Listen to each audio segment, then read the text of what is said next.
কুরবানি যে আমরা করি, গরু ছাগল কুরবানি দেই, আমরা তো ফিলিংসই বুঝি না যে আসলে আমরা কি করতেছি, কেন করছি, কার স্মৃতিতে করছি, না করলে কি হতো। কারণ এখানে সবচেয়ে বড় কথা ছিল নিজের জীবন কুরবানি করা, নিজের জীবনটা কুরবানি করা। নিজের জীবন না আছে, আল্লাহ আমার কাছে একটা খাসি চেয়েছেন, একটা গরু চেয়েছেন, একটা বাহিমাতুল আনআম চেয়েছেন। এখানে তো আমার নিজের জীবনটাই দেওয়ার কথা ছিল। ওটা না নিয়ে আল্লাহ পাক বলেছেন যে বাহিমাতুল আনআম একটা দিলেই হবে। তোমার কাছে ওটার গোশতও চাই না, চামড়াও চাই না, কিছুই চাই না, তাকওয়াটুকু চাই। তাতেই এত কথা। এটা দামই বা কত? 10-15 হাজার, বা একটা গরুর 50,000, 60,000, 1 লাখ টাকা। 1 লাখ টাকা কি আপনি সন্তানের মূল্য দিয়ে হিসাব করতে পারবেন? তো এখানে মূল জিনিসটাই হচ্ছে আল্লাহ পাকের হুকুম।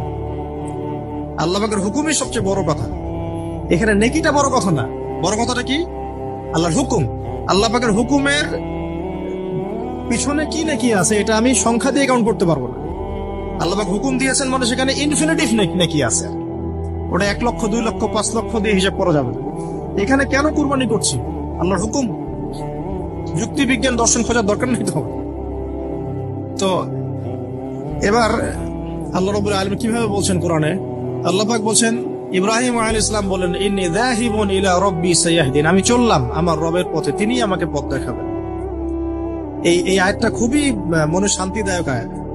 জীবন অনেক কিছু হয়ে যাবে, কিন্তু এই আয়াতটা যদি তেলাওয়াত করতে পারেন ভিতরে ভিতরে আল্লাহকে পাবেন। ইন্নী যাহিবুন ইলা রাব্বি সায়াহদিন, আমি ছুটলাম, আমি চললাম আমার রবের দিকে, তিনি আমাকে পথ দেখাবেন। রব্বি হাবলি মিনাস সালিহিন, আল্লাহ আমাকে সুসন্তান দান করুন, সালেহীন সন্তান দান করুন। ফাবাশশারনাহু বিগুলামিন হালিম, আল্লাহ বলছেন আমি তাকে সহনশীল সন্তান দান করলাম, সহনশীল সন্তান দান করলাম। এবার ফালাম্মা বালাগা মাআহু সা'য়া, এবার যখন বাচ্চাটা বাবার সাথে দৌড়াদৌড়ি করা শিখলো, মানে এই যে 10, 12, 14 বছর বয়স, এই সময় বাচ্চাগুলো আরো বেশি আকর্ষণীয় হয়। শেষ বয়সের বাচ্চা, এত দোয়া করার পরে একটাই বাচ্চা, একটাই ছেলে, শেষ বয়সের, কেবল বড় হচ্ছে, বাবার সাথে মানে দৌড়াদৌড়ি করতে শিখছেন, সন্তানের প্রতি বাবার ভালোবাসা আরো গাঢ় হচ্ছে। আল্লাহ পাক তখনই পরীক্ষা নিলেন, যাতে দেখতে চান আল্লাহ পাক আমার ভালোবাসা বেশি না তোমার সন্তানের প্রতি ভালোবাসা বেশি। সন্তানকে পেয়ে আবার আমাকে ভুলে যাওনি তো? সুবহানাল্লাহ, সুবহানাল্লাহ। এবার ফালাম্মা বালাগা মাআহু সা'য়া, যখন সন্তান ছোটাছুটি করা শুরু করলো, দৌড়াদৌড়ি করতে শিখলো, ক্বালা ইয়া বুনাই, ইব্রাহিম আলাইহিস সালাম বলছেন, হে আমার সন্তান, ইন্নী আরা ফিল মানামি আন্নী আযবাহুকা, আমি আমার স্বপ্নে দেখেছি আমি তোমাকে জবাই করছি। এই কথাটা কিন্তু তিনি গিয়েই তাকে বলেন নাই, তিনি সন্তানকে নিয়ে হাঁটছেন হাঁটছেন হাঁটছেন, কাবাগর থেকে প্রায় 8 কিলোমিটার দূরে চলে গেছেন, যেখানে কুরবানি করি মিনা প্রান্তরে 8 কিলোমিটার দূরে চলে গেছেন। সেখানে গিয়ে তিনি বলছেন যে বাবা আমি স্বপ্ন দেখেছি আমি তোমাকে জবাই করছি। আগে কিন্তু বলেন নাই যে আমি স্বপ্ন দেখেছি তোমাকে জবাই করছি, চলো আমার সাথে। জেনে ইসমাইল আলাইহিস সালাম জেনে শুনে জাননি ওখানে যে আমাকে ওখানে গিয়ে জবাই করবে আব্বা, অ্যাটেম্পট নিবে। তিনি আগে জানতেন না, ইসমাইলও আগে জানতেন না। যখন তাকে নিয়ে গেছেন, ওই স্পটে নিয়ে গেছেন যে যেখানে জবাই করবেন বা মনস্থ করেছেন, ওইখানে গিয়ে তিনি বলছেন যে ইন্নী আরা ফিল মানামি আন্নী আযবাহুকা, বাবা আমি স্বপ্ন দেখেছি আমি তোমাকে জবাই করছি। ফানজুর মাযা তারা, তোমার রায় কি আমাকে বলো, তুমি কি ভাবছো আমাকে বলো। যেমন বাবা আর যেমন বাবা তেমন সন্তানের চেয়ে এখানে বড় কথা হবে, যেমন মা তেমন সন্তান। কারণ মা বলেছিল এক সময়, আপনি কোথাও যাচ্ছেন আমাদেরকে ছেড়ে, তাই না? মনে আছে? ও আচ্ছা, আল্লাহ আদেশ করেছেন, তাহলে আল্লাহ আমাদেরকে ধ্বংস করবেন না। ঠিক ওই রকম মায়ের গর্ভ থেকে এই সন্তান যে বলছে যে ইয়া বাতি, হে আমার আব্বা, ইফআল মা তুমার, আপনি করেন, আপনাকে যে আদেশ করেছে আল্লাহ পাক আপনি সেটাই করেন। সাতাজিদুনি ইনশাআল্লাহু মিনাস সাবিরিন, ইনশাআল্লাহ আপনি আমাকে ধৈর্যশীল পাবেন। একটা ছেলে আমাকে দেখেন এই জেনারেশনের, একটা ছেলে যে এভাবে আল্লাহর জন্য জীবন দেওয়ার জন্য প্রস্তুত আছে। দেওয়ার দরকার নেই জীবন, আল্লাহর জন্য জাস্ট 5 ওয়াক্ত নামাজটা পড়ুক, আল্লাহর জন্য 5 ওয়াক্ত নামাজ পড়ুক, ফজর সহ, আল্লাহর জন্য রেগুলার তাহাজ্জুদ পড়ে। জীবন দেওয়া বহুত দূরের কথা, এটা হাইয়েস্ট লেভেল, এটা আমি বলতে চাচ্ছি না। আল্লাহর জন্য কোরআনটা হিফজ করেছে, একটা পড়া হিফজ করেছে, বা অ্যাটলিস্ট আল্লাহর জন্য কোরআন তেলাওয়াত করা শিখেছে, জাস্ট রিসাইট করা শিখেছে। আল্লাহর জন্য মানে কোনো মাদ্রাসায় বা কোনো ওস্তাদের কাছে বা কোনো কোর্সে 6 মাস, 1 বছর, 2 বছর পড়াশোনা করেছে। আল্লাহর জন্য একটু দাওয়াতি কাজ করেছে, আল্লাহর জন্য একটা বই লিখেছে, আল্লাহর জন্য দিন প্রতিষ্ঠার কিছু চেষ্টা করেছে, মানে আল্লাহর জন্য কিছু করেছে। এই এখনকার যে হিউজ জেনারেশনটা আছে, লাখ লাখ কোটি কোটি ছেলে মেয়ে, এখান থেকে আপনি আমাকে 5% ছেলে মেয়ে দেন, ইনশাল্লাহ দিন কায়েম করে দিব বাংলাদেশ। ইনশাল্লাহ 5% দেন, খালি খুঁজে বের করে প্রত্যেকটা ঘরে ঘরে একটা করে এরকম ছেলে আছে নাকি যে বলতে পারে যে ইয়া আবাতি ফাআল মা তুমার সাতাজিদুনি ইনশাআল্লাহু মিনাস সাবিরিন। কি শিক্ষা মা দিয়েছেন ছেলে সন্তানকে, কি শিক্ষা মা দিয়েছেন সন্তানকে, কি শিক্ষা মা দিয়েছেন সন্তানকে। আর এরকম মাই বা কোথায় পাবেন এখন আপনি, এরকম মাই বা কোথায় পাবেন বাসায় বাসায়?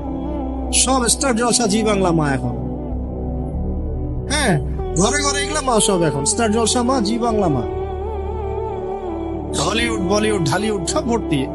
এদের তো কি, এদের জীবনটাই পাশবিক, এদের জীবনটাই পাশবিক। এমন মাদেরকে স্ত্রীদেরকে আমরা ঘরে নিয়ে আসতেছি, স্বামীর হায়াত কমে রেখে দিচ্ছে একেবারে, সারাদিন দুনিয়া দুনিয়া দুনিয়া দুনিয়া। হাজারের মতো মা ছাড়া কি ইসমাইলের মতো জেনারেশন আসবে কিনা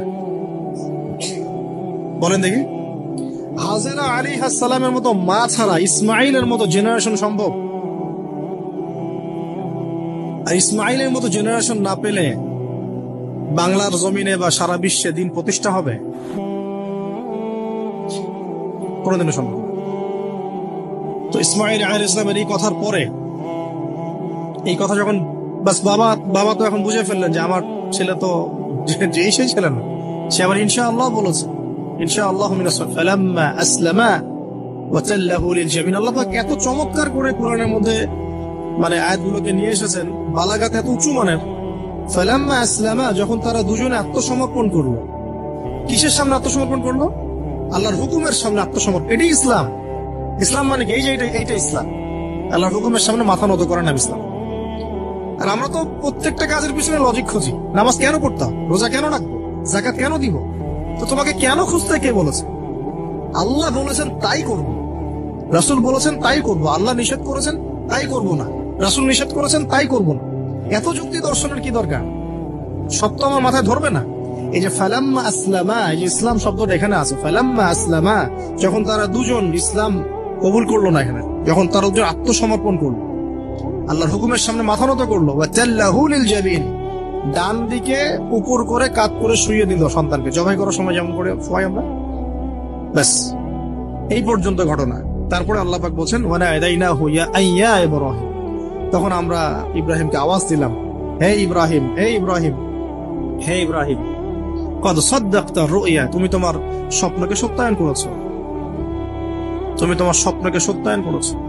দেখেন এটা স্বপ্ন, এটা কিন্তু জিবরাইল আলাইহিস সালাম এসে সরাসরি ওহীও করেন নাই, যে যেমন এসে সরাসরি বলা যে আপনার সন্তানকে কুরবানি করতে হবে। কিন্তু স্বপ্ন এটা আরো বড় পরীক্ষা, কারণ স্বপ্ন শয়তান ওই সময় 3 বার পাথর নিক্ষেপ করেছে না, শয়তান বোঝানোর চেষ্টা করেছে এটা তো স্বপ্ন, ভুল হতে পারে, এটা তো স্বপ্ন, মিথ্যা স্বপ্ন দেখতে পারো। তখন তিনি 3 বার শয়তানকে পাথরও মেরেছেন, মনে আছে? ওইটা কিন্তু হাজিরা এখনো করছেন না? দেখেন আরো বড় পরীক্ষা, এখানে কিন্তু সরাসরি জিবরাইল আলাইহিস সালাম এসে বলেন না যেটা করেন, বরং স্বপ্নের মধ্য দিয়ে মেসেজ দেওয়া হচ্ছে। এখন তো আমরা অনেকে স্বপ্নের স্বপ্নের অস্তিত্ব অস্বীকার করি। স্বপ্ন সত্য হতে পারে অনেকেরই, অমুসলিমেরও স্বপ্ন সত্য হতে পারে। ইউসুফ আলাইহিস সালামের ওই 2 বন্দী মুসলিম ছিলেন না, যারা স্বপ্ন দেখেছিলেন যে আমার মাথা থেকে রুটি খেয়ে ফেলা হচ্ছে, আমি শরাব পান করেছি, তারা কিন্তু মুসলিম ছিলেন না। ওই রাজাও মুসলিম ছিল না, যে রাজা স্বপ্ন দেখেছে দুর্ভিক্ষ হবে। তো স্বপ্নের সত্যতা আছে, তবে সেটা সত্য স্বপ্ন একরকম, মিথ্যা অলিক স্বপ্ন আরেক রকম। আর নবীগণের স্বপ্ন কি হয়? ওহী হয়। নবীগণের স্বপ্ন এক প্রকার, ওহী হয়। এবার যখন পাশ ফিরিয়ে দিলেন, আল্লাহ পাক ডাকলেন, ফানাদাইনাহু ইয়া ইব্রাহিম কদ সাদ্দাকতা রুইয়া, আপনি আপনার স্বপ্নকে সত্যায়ন করেছেন। কদ সাদ্দাকতা রুইয়া, এটা ছিল আল্লাহর পক্ষ থেকে একটা বড় পরীক্ষা। ওয়া ফাদাইনাহু বিযিবহিন আযীম, এখানে আসছে এটা, ওয়া ফাদাইনাহু বিযিবহিন আযীম। এরপর আল্লাহ পাক সেখানে একটা মহান কুরবানি দিলেন, এই যে আমাদের কুরবানির সুন্নাত আছে। ওয়া তারাকনাহু লিল আখিরিন, এবং পরবর্তীদের জন্য এই সুন্নাতটাকে আমি রেখে দিলাম। সুবহান, মানে কিয়ামত পর্যন্ত এখন এই সুন্নাত থাকবে ইনশাআল্লাহ। ওয়া সাদ্দাকতা রুইয়া ইন্না কাযালিকা নাজজিল মুহসিনিন, ইয়াউল মুবিন। হ্যাঁ, وفديناه بذبح عظيم وتركناه للآخرين سلام على إبراهيم. এবার শেষে আসছে ইব্রাহিম আলাইহিস সালামের প্রতি শান্তি বর্ষিত, সালামুন আলা ইব্রাহিম। আমরা বলি সালামুন আলা ইব্রাহিম আলাইহিস সালাম। এবার পরীক্ষায় পাস, আল্লাহ রাব্বুল আলামিন সব পরীক্ষা যখন ইব্রাহিম আলাইহিস সালাম পাস করে গেলেন, তখন তাকে জাতির পিতা ঘোষণা করলেন। মনে আছে ওয়াইদ ইবতালা ইব্রাহিম রাব্বাহু বিকালিমাত, যখন আল্লাহ রাব্বুল আলামিন ইব্রাহিমকে বহু পরীক্ষা করলেন, অনেকগুলো পরীক্ষা করলেন। ফালাম্মা আতাম্মাহুন্না, যখন তিনি পরীক্ষায় উত্তীর্ণ হয়ে গেলেন, তখন আল্লাহ পাক বলেন ইন্নী জাইলুকা লিন-নাসি ইমাম, আমি তোমাকে পুরো মানব জাতির ইমাম বানিয়ে দিলাম। এখান থেকেই আমরা বলছি যে তিনি হচ্ছেন পুরো মুসলিম উম্মার কি জাতির পিতা। এবার আসেন পরীক্ষা শেষ, পুরস্কার লাগবে। পুরস্কার কি? পুরস্কার হচ্ছে এখন ছেলে আর বাবা মিলে এখন কাবা ঘর বানাও। সুবহানাল্লাহ, কত বড় সম্মান! আল্লাহ পাকের ঘর নির্মাণ করা বাবা ছেলে মিলে, বাস ছেলে বাবা মিলে কাবা ঘর নির্মাণ করছে। দেখেন এই স্মৃতিটাও কত মধুর, ছেলে বাবা মিলে কাবা ঘর নির্মাণ করছে। হ্যাঁ, ওয়াতাহির বাইতি লিত-তাইফিনা ওয়াল আকিফিনা ওয়া রুকআইস সুজুদ, আমার এই ঘরটাকে কি করো, পবিত্র রাখো তাওয়াফকারীর জন্য, ইতিকাফকারীর জন্য, নামাজ পড়বে যারা। এখনো সেটা চলছে, কিন্তু এখনো চলছে। এরপরে বানানো শেষ, তখন দুজনে দোয়া করছেন, দুটা দোয়া, রব্বানা তাকাব্বাল মিন্না ইন্নাকা আনতাস সামিউল আলিম। এটা আমরাও দোয়া করি, রব্বানা তাকাব্বাল মিন্না ইন্নাকা আনতাস সামিউল আলিম ওয়া তুব আলাইনা ইন্নাকা আনতাত তাওয়াবুর রহিম। এটা একটা দোয়া করেছেন। ربنا وابعث فيهم رسولا منهم يتلو عليهم آياتك ويعلمهم الكتاب والحكمة ويزكيهم إنك أنت العزيز الحكيم। এই দুটো দোয়া তিনি করেছেন ওখানে। তো দোয়া শেষ, কাবা ঘর নির্মাণ করা শেষ। ইব্রাহিম আলাইহিস সালাম 200 বছর বেঁচে ছিলেন, বলা হয় তিনি 200 বছর বেঁচে ছিলেন। এরপরে তিনি যখন ফিরে গেছেন কেনানে, তখন গিয়ে শুনেছেন তার এই স্ত্রী সারা আলাইহিস সালামও গর্ভবতী হয়েছে, এবং তিনি অবাক হয়েছিলেন যে এই বয়সে গর্ভবতী কিভাবে। সূরা হিজরের মধ্যে ঘটনাটা আছে যে 2-3 জন ফেরেশতা এসেছেন বাসায় মানুষের রূপ ধরে। তাফসিরে দেখেছি তাদের নাম, একজন জিবরাইল, একজন মিকাইল, একজন ইসরাফিল আলাইহিস সালাম। তিনজন এসেছেন মানুষের রূপ ধরে, এবং ইব্রাহিম আলাইহিস সালাম বাছুর ভুনা করে দিয়েছেন খেতে। ইব্রাহিম আলাইহিস সালামকে কিন্তু এই জন্য বলা হয় মেহমানদের পিতা, মেহমানদেরও পিতা বলা হয়। খুবই মেহমানদারি করতেন তিনি, খুব বেশি মেহমানদারি করতেন। আরবে এই ট্রেডিশনটা এখনো আছে, মেহমানদারি করার ট্রেডিশনটা এখনো আছে। তো তারা হাত বাড়িয়ে খাচ্ছে না, এটা দেখে তিনি ভয় পেলেন। তখন তিনি বললেন যে ভয় পাওয়ার কোনো কারণ নাই। তারা বললেন ভয় পাওয়ার কোনো কারণ নাই, আমরা এসেছি লুতের কওমের কাছে, ওই কওমের উপরে আযাব অবধারিত হয়ে গেছে এবং আমরা এখানে সেখানে আল্লাহর গজব ফেলি। এরপরে কি হলো ওটা তো আপনারা জানেন। এখানে সুসংবাদ দিয়েছিলেন যে আপনার স্ত্রী সারা, তিনি সন্তান জন্ম দিবেন ইনশাআল্লাহ। তো সারা আলাইহিস সালাম তিনি অবাক হয়েছেন যে এই বয়সে কিভাবে। তখন তারা বলেছেন আল্লাহর রহমত থেকে কি আপনি অবাক হচ্ছেন? তার গর্ভে এরপরে জন্ম নিল ইসহাক আলাইহিস সালাম। ইসহাক আলাইহিস সালামের পরে আসছে ইয়াকুব আলাইহিস সালাম। তারপরে ইয়াকুব আলাইহিস সালামের আরেকটা নাম হচ্ছে ইসরাইল, তার নামে পুরো কওমের নাম বনু ইসরাইল। তারপরে ইউসুফ, ইউনুস, এই যে এভাবে ট্রেন্ড চলতে থাকে। বলা হয় যে 1,24,000 নবী রসুলের মধ্যে, বলা হয় 1,24,000 নবী রসুলের মধ্যে বেশিরভাগ নবী এই বংশে এসেছে। তাহলে দেখেন, যে নারীর সন্তান হচ্ছিল না দীর্ঘদিন ধরে, সেই নারী হয়ে গেলেন নবীগণের মা। সেই নারী হয়ে গেলেন কি আল্লাহ পাকের রহমত। তাহলে তাদের পরিবারে কত পরীক্ষা, কত ট্র্যাজেডি, কত রহমত, কত আল্লাহ পাকের মারেফত, অলৌকিকতা। এই সবকিছু মিলিয়ে হচ্ছে আমাদের এই যে আপনার জিলহজের 10 দিন, কুরবানি, আমাদের হজ, আমাদের ওমরা, আমাদের তাওয়াফ, আমাদের সাই, আমাদের কুরবানি, যে আমাদের পাথর নিক্ষেপ করা, এই পুরো বিষয়গুলো ইব্রাহিম আলাইহিস সালামের এই মহান জীবনের সাথে সম্পৃক্ত আছে। প্রায় 4000 বছর আগের কথা। হিসাবটা মেলানো হয়েছে এভাবে যে ঈসা আলাইহিস সালাম এবং মুহাম্মদ সাল্লাল্লাহু আলাইহি ওয়াসাল্লামের যে উম্মত, এর মধ্যে ডিসটেন্স ছিল 570 বছরের মতো। আবার মুহাম্মদ সাল্লাল্লাহু আলাইহি ওয়াসাল্লামের উম্মতের 1444 বছর চলে গেছে, এটা কাউন্ট করা যায়। আর এর আগে ঈসা আলাইহিস সালাম থেকে ইব্রাহিম আলাইহিস সালামের ডিস্টেন্সটা হচ্ছে 2000 বছর। এই ক্যালকুলেশন করলে বোঝা যাচ্ছে যে প্রায় 4000 বছর আগের কথা, বা 4014 বছর আগের কথা। গল্প শুনতে আমাদের ভালো লাগে তো নাকি? গল্পের মাধ্যমে অনেক কিছু জানা যায়। আজকে গল্পটা কিন্তু একটু ইউনিক। আজকে থেকে প্রায় 4014 বছর আগের কথা। একটা চমৎকার সভ্যতা ছিল, ঐতিহাসিক সভ্যতা, তার নাম ছিল ব্যাবিলন। এটা ইরাকে ছিল, সেখানে বাবেল নামে একটা শহর ছিল। আমরা অনেকে জানি না যে বর্তমান বাগদাদ হচ্ছে সেই বাবেল নগর। বর্তমান বাগদাদ হচ্ছে সেই বাবেল নগরী। আর বাবেল সম্পর্কে আল কোরআনে কিন্তু আয়াত আছে। আল কোরআন এমন একটা কিতাব, বিস্ময়কর কিতাব, যেখানে সবকিছুই নাজিল করা হয়েছে। তো আল্লাহ পাক সূরা কাহফে তো বলেছেন, ওয়ালাকাদ সাররাফনা ফি হাযাল কুরআন লিন-নাসি মিন কুল্লি মাসাল। আমি এই কোরআনে মানব জাতির জন্য প্রত্যেকটা বিষয়কেই ব্যাখ্যা করেছি। ওয়া নাযালনা আলাইকাল কিতাবা তিবয়ানান লিকুল্লি শাই। হে নবী, আমি আপনার প্রতি এমন একটা কিতাব নাজিল করেছি যেটা তিবয়ানান লিকুল্লি শাই, প্রত্যেকটা বিষয়কে ব্যাখ্যা করে। যারা আহলে কোরআন ভ্রান্ত আকীদার অনুসারী, তারা কিন্তু এই আয়াত থেকে দলিল পেশ করে যে কোরআন তো তিবয়ানান লিকুল্লি শাই, প্রত্যেকটা বিষয়ের ব্যাখ্যা। তার নতুন করে হাদিসের কি প্রয়োজন আছে? এটা আমাদের আলোচনার টপিক না, আমরা ওদিকে যাচ্ছি না। তো আল্লাহ পাক কোরআনে কিন্তু বাবেল নগরীর কথা বলেছেন। সূরাতুল বাকারার 101-2 আয়াতগুলোতে আছে। এই বাবেল নগরী তৎকালীন সময়ে জাদুবিদ্যার একটা আকড়া ছিল আর কি। এর আগে আমরা জানি সুলাইমান আলাইহিস সালামের সময় ওই হারুত আর মারুত দুজন ফেরেশতাকে দিয়ে মানুষকে পরীক্ষা করা হয়েছিল। এই ঘটনাটা সূরা বাকারার 101-2 আয়াতগুলোর মধ্যে আছে, দেখে নিয়েন। আমি রেফারেন্স গুলো বলে দিলাম। এখানে এই বাবেল নগরীর কথাটা আছে, ঠিক আছে? তো এই নগরীতে প্রায় 4014 বছর আগে একটা ফুটফুটে সুন্দর শিশু জন্ম নেয়। দেখতে খুবই সুন্দর, অমায়িক, দেখলেই মানে মন কেড়ে নেয়ার মতো সুন্দর। এমন কিছু বাচ্চা থাকে কিন্তু দেখলে আদর করতে ইচ্ছা করে, মন কেড়ে নেয়ার মতো, ইউনিক, সবার চেয়ে আলাদা। এবং জন্ম নিয়েছে সে এমন একটা পরিবারে, যেই পরিবার তৎকালীন সময়কার যে জালেম শাসক নমরুদ, তার প্রধান পুরোহিত, তার নাম আজার। তৎকালীন বাবেলের শাসনকর্তার নাম হচ্ছে নমরুদ এবং তার প্রধান পুরোহিতের নাম আজার।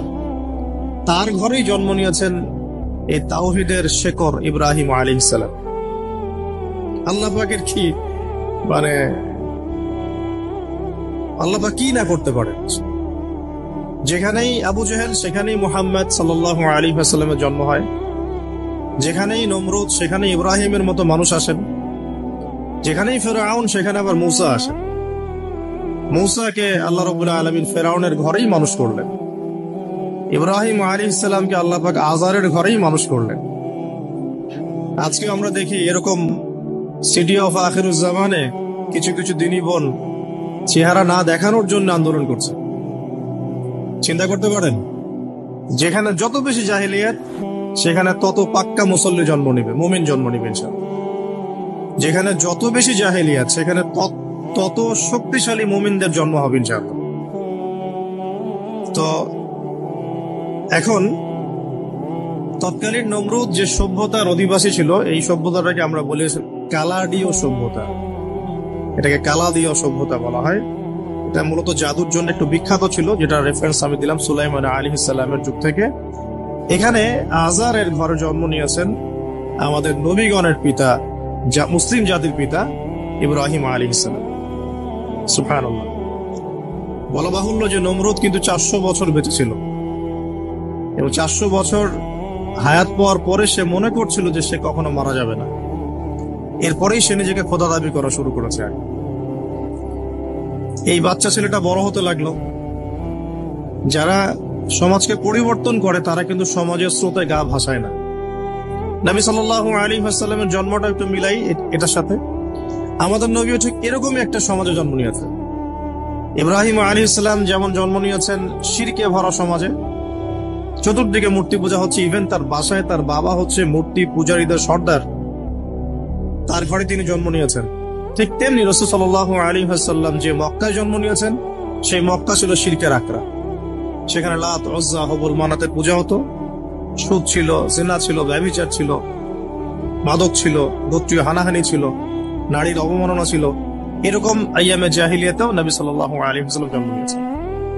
নবী সাল্লাল্লাহু আলাইহি ওয়াসাল্লাম, ইব্রাহিম আলাইহিস সালাম দুজনের চেহারাও একরকম ছিল, দুজনের চেহারার গঠনটাও একরকম ছিল, দেহের গঠনও একরকম ছিল। মেরাজের রাতে নবী সাল্লাল্লাহু আলাইহি ওয়াসাল্লাম দেখে এসেছিলেন যে ইনি কে, যাকে দেখতে হুবহু আমার মতো লাগছে। জিবরাইল আলাইহিস সালাম বলেছেন ইনি আপনার পিতা ইব্রাহিম আলাইহিস সালাম। সুবহানাল্লাহ। ঠিক তেমনি আমরা খেয়াল করে দেখি যে জীবনের যে চড়াই উতরাই, পারিবারিক জীবন, সামাজিক জীবন, হিজরতের জীবন, দিন প্রতিষ্ঠা ইত্যাদি, প্রত্যেকটা ডিপার্টমেন্টেও ইব্রাহিম আলাইহিস সালাম আর মুহাম্মদ সাল্লাল্লাহু আলাইহি ওয়াসাল্লামের মধ্যে একটা চরম মিল আছে। এটা আমরা আস্তে আস্তে এই গল্পের ভিতরে গেলে বুঝতে পারবো। আর এই কারণেই হয়তোবা আল্লাহ ভালো জানেন, এই কারণেই হয়তোবা আমরা যখন তাশাহুদের পর দরুদ পড়ি, আমরা দরুদের মধ্যে অন্য নবীর নাম নিচ্ছি না, আমরা মুহাম্মদ সাল্লাল্লাহু আলাইহি ওয়াসাল্লামের সাথে ইব্রাহিম আলাইহিস সালামের নাম নিচ্ছি। হতে পারে এটা একটা কারণ, আল্লাহ ভালো জানেন। এখন এরকম পরিবেশে বড় হতে লাগলেন ইব্রাহিম আলাইহিস সালাম। আমি একটু আগে বলেছি, যারা সমাজকে পরিবর্তন করে তারা কখনো সমাজের জাহিলিয়াতের স্রোতে গা ভাসায় না। মুহাম্মদ সাল্লাল্লাহু আলাইহি ওয়াসাল্লাম সমাজ পরিবর্তন করেছেন আইয়ামে জাহিলিয়াতকে মাত্র 23 বছরের ব্যবধানে, কিন্তু তিনি কিন্তু জাহিলিয়াতের সাথে গা ভাসান নাই। তিনি কখনো সুদ খাননি, তিনি কখনো মূর্তি পূজা করেন নাই, তিনি কখনো কোনো অন্যায় গুনাহ করেন নাই, তিনি কখনো মাদক দ্রব্যের কাছেও যান, কিন্তু সমাজটা ছিল এগুলোতে নিমজ্জিত। ঠিক ইব্রাহিম আলাইহিস সালামের ক্ষেত্রেও সেম, তিনি একজন প্রধান পুরোহিতের ঘরে জন্ম নিয়েও কখনো মূর্তির ধার কাছে যান নাই। বরং একটু যখন বড় হচ্ছেন, একটু বড় বলতে ম্যাচিউরড, আমাদের টিকটক প্রজন্মের মতো না, এরা 20-30 বছর হয়ে গেল ম্যাচিউরড হয় না, বুদ্ধি প্রতিবন্ধী, বিকলাঙ্গ। ইভেন ইদানিং আমাদের মেয়েরা ছেলে হচ্ছে, আমাদের নারীরা এখন পুরুষত্ব দেখাচ্ছে, আর আমরা পুরুষেরা ফেসবুকে একটা স্ট্যাটাস দিয়ে ক্ষান্ত হয়ে থাকি। এটুকু আমাদের দায়িত্ব উম্মার প্রতি। আর এখানে আমরা দক্ষতা অর্জন করেছি অনেক, আমরা সবাই কিবোর্ড মুজাহিদ, আমরা এটা মনে করি। এটাই যুদ্ধ, এটাই জিহাদ। আর নারীরা মাঠে যুদ্ধ করছে এখন, সম্ভ্রমের জন্য, অধিকারের জন্য ইত্যাদি। ফ্যামিলিস্ট রেভলিউশনের দিকে তাকালেও তাই দেখা যায়। ছেলেরা এখন বেকার হয়ে যাচ্ছে, কিন্তু মেয়েরা স্বাবলম্বী হচ্ছে। তারা দিনদার নয়, এই মেয়েগুলো দিনদার নয়, কিন্তু জীবনে প্রতিষ্ঠিত হওয়ার জন্য লড়ছে, চ্যালেঞ্জ গ্রহণ করেছে। এটা ছেলেদের উচিত ছিল। তা আজারের ঘরে জন্ম নেওয়া সেই ইব্রাহিম কিন্তু চ্যালেঞ্জ গ্রহণকারী একটা ছেলে। সে এখন তার পিতাকে বলছে, কি বলছেন? আমরা একটু কোরআনের ভাষা শুনি। আল্লাহ রাব্বুল আলামিন বলেছেন, সূরা মারিয়ামের মধ্যে এসেছে ঘটনাটা 41 থেকে 45 নম্বর আয়াতের মধ্যে। আল্লাহ পাক বলছেন, ওয়াজকুর ফিল কিতাবি ইব্রাহিম বা'দা আউযু বিল্লাহি মিনাশ শাইতানির রাজীম। হে নবী মুহাম্মদ সাল্লাল্লাহু আলাইহি ওয়াসাল্লাম, আপনি এই কিতাবে ইব্রাহিমের ঘটনা বর্ণনা করুন।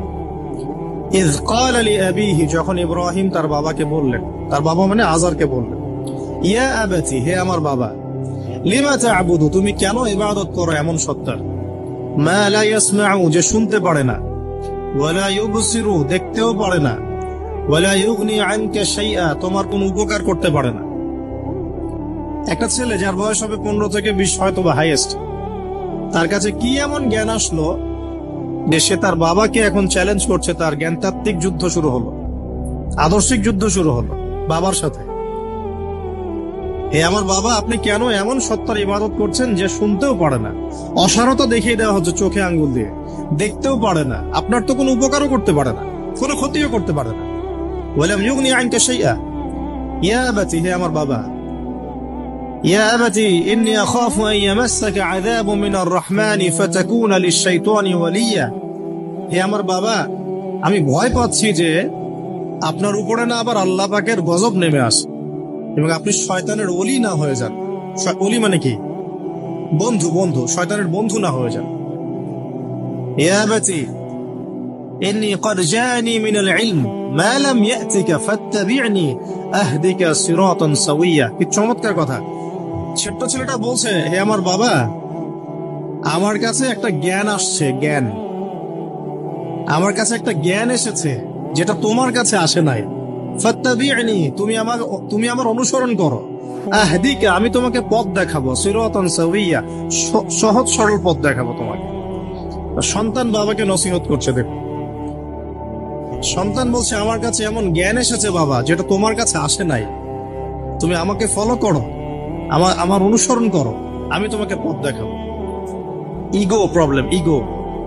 আজকেও যখন কম বয়সী কোনো মানুষ বেশি বয়সের কাউকে দাওয়াত দিতে যাবে, এরকম প্রবলেম ফেস করতে হবে। তা বাবা কি বললো, কেন ফেস করতে হবে? আল্লাহ পাক সেটা বলেছেন সূরা বাকারা। এই সূরাটা সূরা বাকারায় বলেছেন, ওয়া ইযা কিলা লাহু ইত্তাকিল্লাহ। কিছু মানুষ আছে যাদেরকে যদি বলা হয় আল্লাহকে ভয় করুন, আখাযাতহুল ইজ্জাতু বিল ইসম, তাদের প্রেস্টিজে লাগে। এক কথায় কি?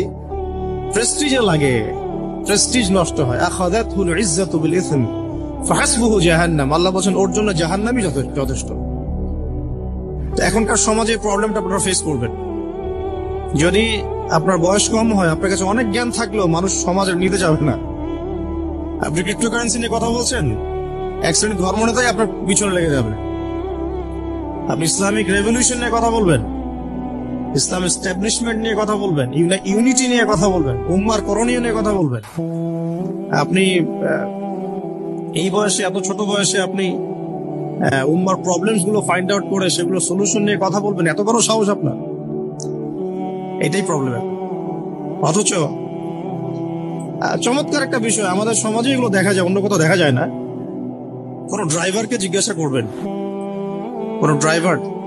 করবেন, তার স্কিল সম্পর্কে জিজ্ঞাসা করবেন যে আপনার স্কিল কেমন। একটা অ্যান্সার দিবে, আমি 10 বছর থেকে চালাই, বা 15 বছর থেকে চালাই, আমি 27 বছর থেকে গাড়ি চালাই। মানে তার এই বয়সটাই হচ্ছে স্কিলের মানে দলিল, সার্টিফিকেট। এখন এরকম চলছে দ্বীনি অঙ্গনেও। আমি 20 বছর থেকে ফতোয়া দিই, আমি 32 বছর থেকে ওয়াজ করি, আমি এই করি, আমি সেই করি। এই যে জাহির করা, আল্লামা তাকি উসমানী দামাত বরাকাতু এবং তার যারা ছাত্ররা আছেন সারা উপমহাদেশে, স্পেশালি বাংলাদেশে, তাদের অনেকের সাথে আমি দেখা করেছি। তারা একটা নসিহত সবাই কমন ভাবে করেন, দেখি নসিহতটা করেন যে কখনো নিজেকে জাহির করবা না, কখনো নিজেকে জাহির করবা না, তাহলে আল্লাহ তোমার ইলম কেড়ে নিবে। আর আমরা এখন দ্বীনি অঙ্গনে জাহির করার জন্য ব্যস্ত। আমি এত বছর থেকে এটা করি, আমি অত বছর থেকে করি, অথচ এটা কোনো দলিল নয়, এটা কোনো সার্টিফিকেট নয়। এত বছর থেকে বলার পরেও ভুল হতে পারে, যেটা ভুল হবে সেটা শুধরে নিতে হবে। আর নবী সাল্লাল্লাহু আলাইহি ওয়াসাল্লাম যায়েদ বিন হারেসা রাদিয়াল্লাহু আনহুকে একটা কাফেলার সেনাপতির দায়িত্ব দিয়েছিলেন যখন তার বয়স মাত্র 17 বছর। কত বছর? 17 বছর বয়সী একজন তরুণ সাহাবী যায়েদ ইবনে হারেসা রাদিয়াল্লাহু আনহু, তিনি নেতৃত্ব দিচ্ছেন এমন সাহাবীদের যে সাহাবীরা তার চেয়ে বয়সে অনেক বড়। এমনকি এই অভিযান শেষ হওয়ার আগেই নবী সাল্লাল্লাহু আলাইহি ওয়াসাল্লাম ইন্তেকাল হয়। তার পরবর্তীতে আবু বকর সিদ্দিক রাদিয়াল্লাহু আনহু সেই অভিযান আবার চালানোর চেষ্টা করেন, আবার চালানোর জন্য মনস্থ করেন। তিনি আবার যায়েদ বিন হারেসা রাদিয়াল্লাহু আনহুকেই নেতৃত্ব দেন। এটা নিয়ে ওমর রাদিয়াল্লাহু আনহু তাকে কিছু কথা বলেন যে আপনি যায়েদ বিন হারেসাকে নেতৃত্ব দিচ্ছেন, বয়সে ছোট সাহাবী, তার পিছনে অনেক বড় বড় সাহাবী থাকবে, তারা তো তাকে নাও মানতে পারে, এটা কেমন হয়? বারবার তাকে ভেটো দিচ্ছেন। শেষমেশ আবু বকর সিদ্দিক রাদিয়াল্লাহু আনহু একটু রেগেই বললেন যে ইস্তা'মালাহু রাসূলুল্লাহ ওয়া আনতা তা'মুরুনি আন আনজি'হু।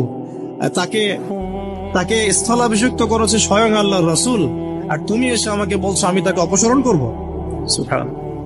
নবী সাল্লাল্লাহু আলাইহি ওয়াসাল্লাম যোগ্যতা দেখতেন মানুষের, কার যোগ্যতা কতটুকু আছে।